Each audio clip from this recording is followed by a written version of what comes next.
স্বপ্নেও ভাবতে পারেননি জীবনে প্রথমবার মাছ ধরতে গিয়ে আমরা এতগুলো মাছ পাবো। যারা আমাদের ব্লগ কন্টিনিউ দেখেন তারা তো নিশ্চয়ই জেনেছেন যে আমরা ফার্স্ট কিনে মাছ ধরতে গিয়েছিলাম পিকনিক করার জন্য। অলরেডি দুটো ব্লগ আপলোড করে দিয়েছি, যদি আপনারা না দেখে থাকেন তবে অবশ্যই দেখবেন।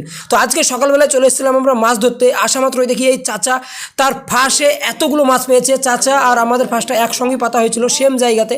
তো দেখতে হচ্ছেন চাচার মুখে কি হাসি, এতগুলো মাছ পেলে সত্যি হাসিটাই স্বাভাবিক। তো ফার্স্টটা যদি আমাদের ওই পারে আছে, কাল সাঁতার কেটে গিয়েছিল প্রায় 1.5 কিলোমিটার মতো। তো আজকে বেচারা আর পারবে না, পুরো শরীর ব্যথা, সেজন্য তাকে একটা ডুঙ্গা দেওয়া হলো ব্যবস্থা করে।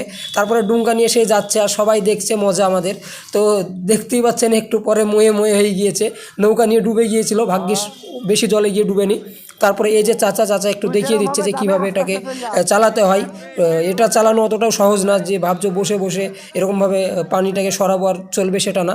এটা ব্যালেন্স করতেও অনেক দক্ষতার প্রয়োজন আছে। আমি একবার চালাতে গিয়ে ডুবে গিয়েছিলাম অনেক পানিতে।